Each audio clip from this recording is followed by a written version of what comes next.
Hey everybody, welcome to my channel, or welcome back to my channel if you've been here before. Since I changed the clutch springs in my Pacific Coast, I've noticed that occasionally it shifts a little bit rough. So I was going to go ahead and do a bleed on the clutch. The process for doing a clutch fluid replacement would be almost exactly the same. Give me a minute and we'll get right to it. In the interest of saving us a little time, I've already undone the seat bolts. So just reach in, get your seat, lower the pillion back a little bit, bring the seat out, and we'll leave this pillion right up, so we'll need to take the panel out under it.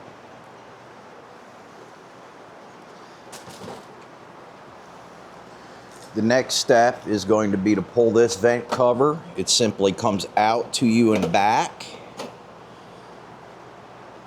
And we'll set that off to the side. We then have to pull this little kick plate here, which is held in by a single rubber grommet in the middle. I try to kind of get my fingers in there behind the plastic holding the grommet, as it does get brittle after all these years. Set that to the side. We also have to pull this rear crash guard, which pushes back, comes down, and pulls away. And then we'll start unfastening this piece of plastic here.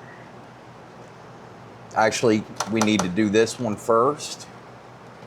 This pulls back, and it's held by rubber grommets along the side plate.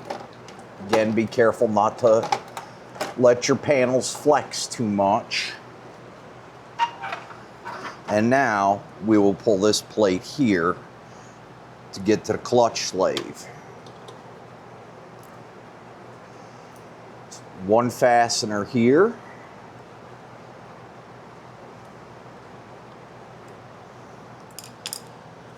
One on the bottom.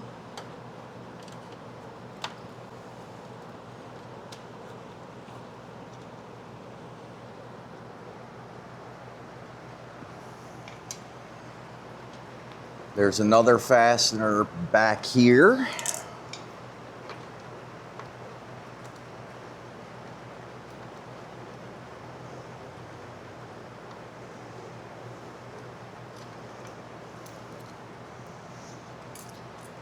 There's the rubber plug that holds this plate to the trunk, which can sometimes be a little bit of a trick to work up out of there.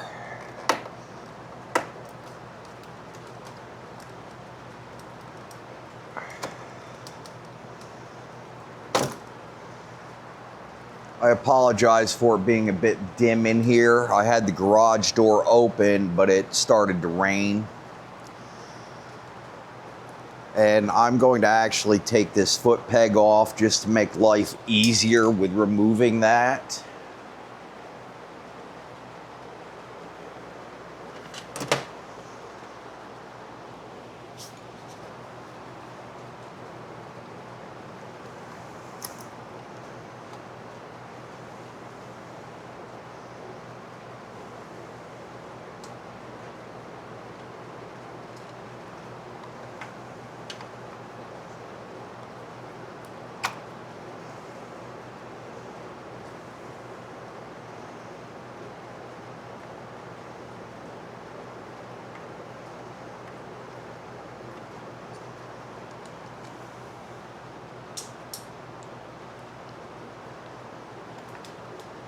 Now this panel down here on your skid plate does have a little tab that connects.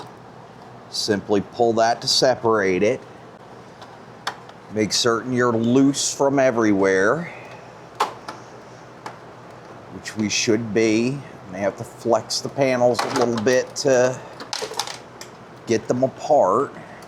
Oh, I've missed the screw here in the center. If it's ever hard to come off, always double check where your screws are. It's very easy to miss one on this, is there's about 150 million screws on this motorcycle.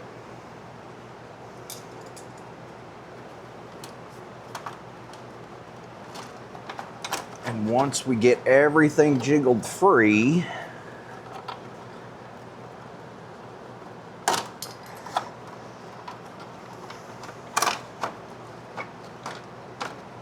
you can just work with it until you can trick it off of the motorcycle.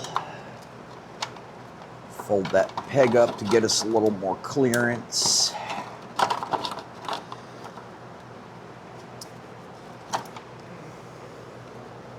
Oh, I've missed the bolt back here, holding the fake exhaust to the frame.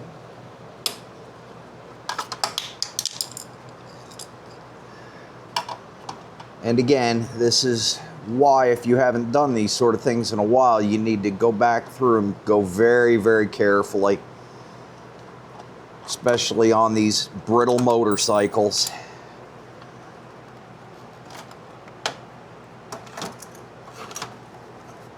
There, that's off, and our panel is free. Right here is our clutch sleeve. I'm going to go ahead and move you guys around and get a little bit better lighting, and we'll come right back to it. I've got this little bucket that I got down here at, I think, the local AutoZone. These are specifically for brake bleeding.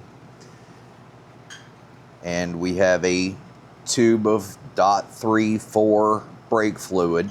We need to put just a little bit of this in the bottom of our reservoir so that we can create suction.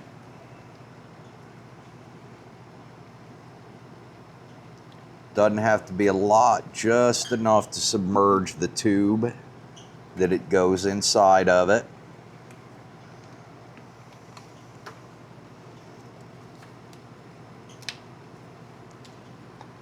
Right here is our clutch sleeve that operates the push rod to push your clutches apart when you change gears.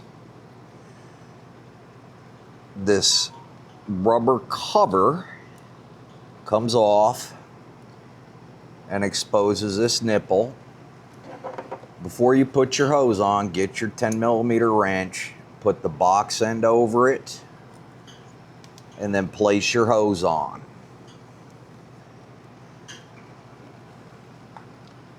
Now the procedure for this is we're going to slowly open up that nipple as we pull in on the clutch lever to move any fluid and any bubbles out of the system. You'll do this a few times, and then you'll have to put some more brake fluid in your clutch reservoir. Here we go.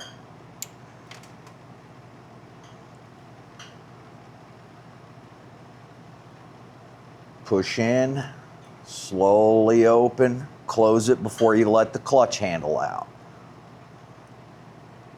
Push in, slowly release, close, and I'm going to do one more, I think, before I add some more fluid. As you can see, we are getting bubbles. If you ever run the fluid completely out of your clutch reservoir, you will lose all pressure and have to start all over again. So always be sure to top your fluid off in the reservoir if you think you've done too much.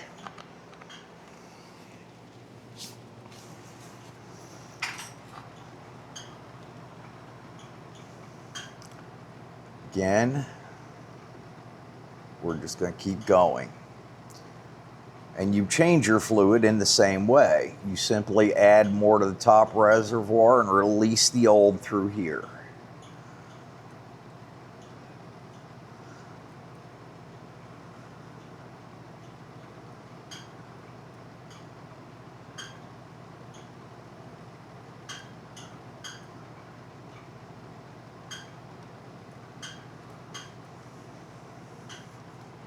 Seem to be having a touch of a leak there, so let's get our tube back on tighter.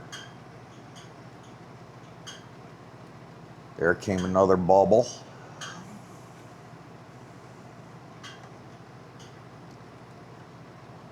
And as you get closer and closer, you'll feel your handle get harder and harder.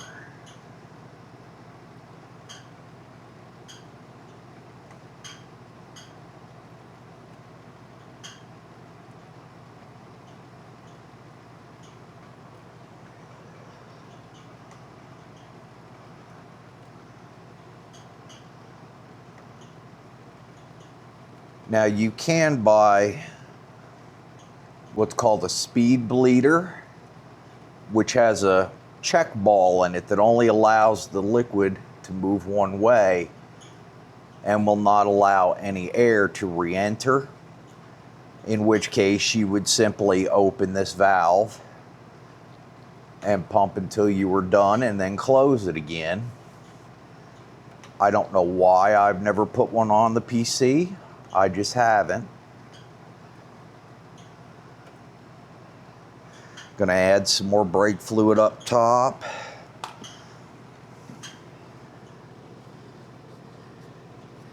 And clean off some of our spill here where our hose came a little loose. Lay it on the ground so the animals don't get to it.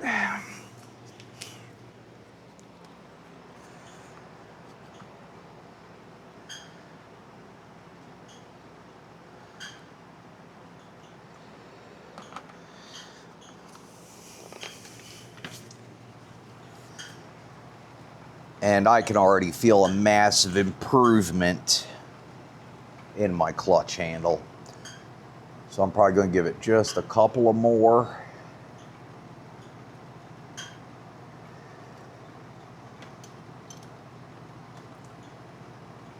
Just to allow it to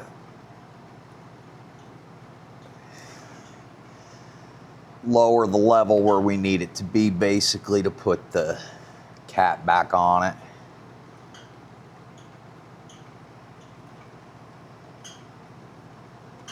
I don't know if you guys could see a little bit of foamy and air bubbles coming out of there yet or not.